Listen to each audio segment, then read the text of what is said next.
भारत से क्या उम्मीद करती हैं आप? और नेपाल में भी बहुत सारे भारतीय हैं जो अपनी सेफ्टी के लिए थोड़ा चिंतित हैं, तो उनको आप क्या कहेंगे? देखिए, भारत से हम लोगों का रिश्ता आज नहीं है, बहुत दिनों से। और गवर्नमेंट क्या है नेपाल का, और नेपाल की गवर्नमेंट से क्या रिश्ता है, वो अलग बात है। लेकिन नेपाल की जनता और भारत के जनता के बीच में इतना अच्छा रिलेशन है कि बहुत अच्छा रिलेशन है। बहुत सारे हमारे रिश्तेदार हैं, बहुत सारे हमारे परिचित हैं, जिनको कुछ हुआ तो हमको आंखों में आंसू आती है जी। हमें इतना हमारा सद्भाव है, प्रेम है, वो लोग बहुत हम लोग को मानते हैं, प्यार करते हैं, ये हम जानते हैं। हमारे और भारत के बीच में, जनता के बीच में अच्छा संबंध है, हम जानते हैं जी। और एक्सपेक्ट तो ये है, इंडिया ने, भारत ने सभी समय पर नेपाल को सहयोग किया है, मदद किया है। अब ये बीच बीच में हम लोग बहुत नजदीक हैं, तो एक कहावत है, जब बहुत किचन में वो बर्तन बहुत एक साथ होता है, उसके बीच में कुछ आवाज निकलता है, वही है, ये रहता है। जब हम एक घर में रहते हैं या तो हम पास में रहते हैं तो क्या होता है जी जी जी। तो पर बट जस्टिस खड़की जी, अगर आपको मेरी आवाज आ रही है, थोड़ा सा आपका फ्रेम फ्रीज हो गया है, मैं बस आपसे आपकी आवाज, we can listen to you, मैं जानना चाहूंगा, वहां काफी सारे भारतीय हैं नेपाल में इस वक्त जो थोड़ा अपनी सेफ्टी को लेकर चिंतित हैं, उनको आप क्या कहेंगी? उनके परिवार यहाँ भारत में, वो भी थोड़ा वरीड है। नहीं, उनको सेफ्टी तो अब तो काठमांडू में, तो देखिए मैं काठमांडू में हूँ जी। काठमांडू में तो अभी आर्मी ने जो था, कल रात में 1 बजे रात को एक जगह से कम से कम 8-10 माइल से मैं अपने घर में आई थी, तो बीच में हमें बहुत डर लग रहा था कि लोग वहाँ जो है एकदम पत्थर वत्थर लेके बैठे थे। लेकिन आज का दिन है, वो शांत हो गया है। और अब प्रहरी जो है, पुलिस जो है, वो नहीं था, लेकिन अब वो लोग आ गए हैं, अब उतना खराब नहीं है।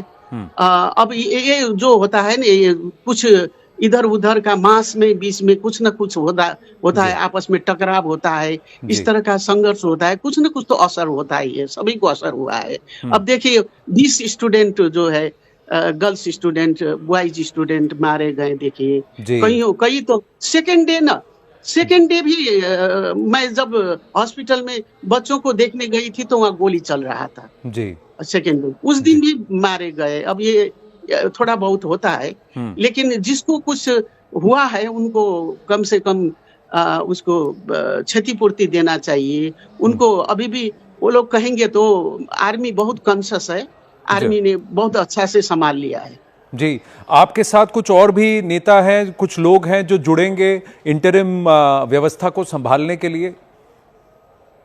हमें नहीं लगता है कोई नेता जुड़ेंगे, क्योंकि मैं तो जज हूँ ना जी। मेरा पर सिविल सोसाइटी से कुछ और लोग होंगे जो आपकी मदद करेंगे? हाँ, वो होंगे तो सोशल फील्ड से होंगे, या पॉलिटिक्स से, हमें लगता है पॉलिटिक्स से कोई नहीं रहेंगे। मैम, आपका कैमरा अगर ऑन करें तो हम आपको देख भी सकेंगे। आपका कैमरा अचानक से ऑफ हो गया है, पर मैं आपसे ये भी जानना चाहूंगा कि आपका अगला प्लान क्या है, रोड मैप क्या है, कुछ टाइमलाइंस हैं, या भारत से कुछ मदद की आप एक्सपेक्टेशन कर रहे हैं? प्रधानमंत्री मोदी जी से कुछ कहना चाहेंगी आप? जी, मैं तो मोदी जी को तो नमस्कार करती हूँ पहले जी। I have good impression about Modi ji ji. दूसरी बात ये है, अभी हमारा ये नाम प्रपोज किया गया है जी। अभी हमारा कोई फिक्स नहीं है, अभी कोई फिक्स नहीं है, कल चेंज भी हो सकता है। हम नहीं कह सकते कि कल हमारा ही हो रहा है, ये हम नहीं बता सकते हैं। हम लोग बातें करेंगे कि जब इंटरनेशनल मामला होता है, जब दो देश के बीच का मामला होता है, उसमें तो कुछ लोग बैठ करके एक पॉलिसी बनाकर ना बोला जाता है। इसलिए अभी I am very much impressed with Indian leaders, I have when I was there, जब मैं वहां पर थी जी तो शरद जी तो हमारे भाई की तरह थे, अभी तो ये दुनिया में नहीं रहे। जी। और शरद मोहन जी यादव जी है, जी। मोहन जी अब भी हैं, हाँ मोहन जी, ये मोहन लोग जी भैया। इन इन इनसे बहुत अच्छा रिश्ता है। बहुत सारे लोग हैं वहाँ पर, फ्रेंड्स हैं। हम्म हम लोग अपना अपना ही भाई बहन की तरह हम लोग उनको मानते हैं। वो यहाँ आते हैं तो हम्म हम लोग से मिलते हैं, बातचीत होती है। हम्म। हम लोग भी जब जाते हैं तो, और मेरे हस्बैंड जो है तो वो तो बहुत सारे दिन वहीं पर रहे हैं, जी भारत में ही रहे हैं। जी बहुत सारे दोस्त हैं वहाँ पे उनका, जी बहुत सारा दोस्त है, जी। मिलना जुलना होता ही रहता है। जस्टिस खारकी जी, आपको अभी अगला आपके पास इमीडिएट टास्क क्या है, मैं जरा वापस आपसे जानना चाहूंगा कि इमीडिएट टास्क तो पहले तो देखिए, यहाँ तो पीस की आवश्यकता है, शांति की आवश्यकता है। हम्म पीपुल को ये हम नहीं कह सकते कि इकोनॉमिकल हम इतना चेंज लाएंगे, ये लाएंगे वो लाएंगे। हम लोग का टारगेट होता है कि एक इलेक्शन करके, हम्म आम निर्वाचन करके, आने वाला जो है लीडर्स, हम्म। पॉलिटिकल लीडर, उनके हाथ में हैंड ओवर करना है। फर्स्ट पर्पस तो यही है। जी और उसके बाद हम लोग छोटा मोटा काम करेंगे। कितना टाइम मिलेगा हमको? 6 महीना या 1 साल से ज्यादा तो टाइम नहीं मिलेगा। हम लोग बहुत ज्यादा शायद ही कर सकते हैं, थोड़ा बहुत करेंगे। हम लोग ये ट्राई करेंगे जो अभी भवन ववन को वो किया गया है, जी ध्वस्त किया गया है, उसको कुछ मरम्मत के लिए हम कर सकते हैं। हाँ हमको लगता है कि इतनी ज्यादा हम नहीं कर सकते। जी बस एक फेयर एंड इलेक्शन जो होता है, एकदम नेपाल में अभी इलेक्शन जो है बहुत गंदी तरह से हो रहा है। जी उसको उसको हम लोग कोशिश करेंगे कि फेयर इलेक्शन हो और ईमानदार नेता लोग आए। ये ना हो कि पैसा बांट करके कोई लीडरशिप में आए, यही हम लोग नहीं चाहते हैं। ये जी एक प्रयास होगा, सबसे जी इम्पोर्टेंट तो यही होगा। जी। लेकिन अगर पूरी तरह से नई व्यवस्था है तो क्या नई पार्टीज आएंगी, युवा क्या सामने आएंगे चुनाव लड़ने के लिए? आप कानून को समझती हैं, because you are former chief justice, so how would you want to do this व्यवस्था? क्योंकि कहीं ना कहीं जेनजी पुरानी व्यवस्था नहीं चाहता, पुराने नेता नहीं चाहता। जी हमको हमको हम ये नहीं कह सकते किसी को हम चुनाव मत लड़ो, तो ये तो हम कह नहीं सकते। जी कोई पार्टी के रूप में, कोई दलीय रूप में, पार्टी के रूप में भी आ सकते हैं कोई। ये तो है, उनका अपना विचार है, उनका राइट है, वो आ सकते हैं, कोई बात नहीं है। जी और या तो वो अकेले भी लड़ सकते हैं चुनाव, स्वतंत्र उम्मीदवार के रूप में भी, वो उनका सब्जेक्ट है ये।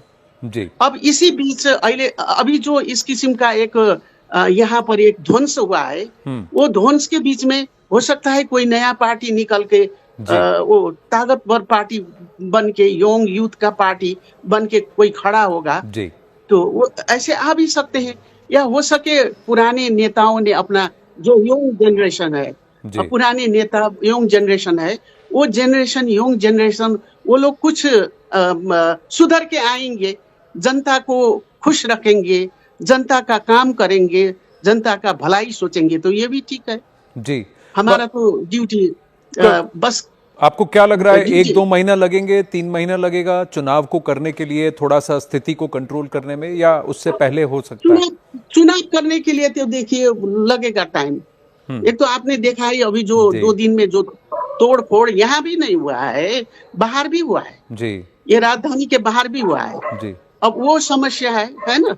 ये तो सब एक टाइम तो लगेगा, 6 महीने 1 साल तो लगेगा जी, लगेगा टाइम।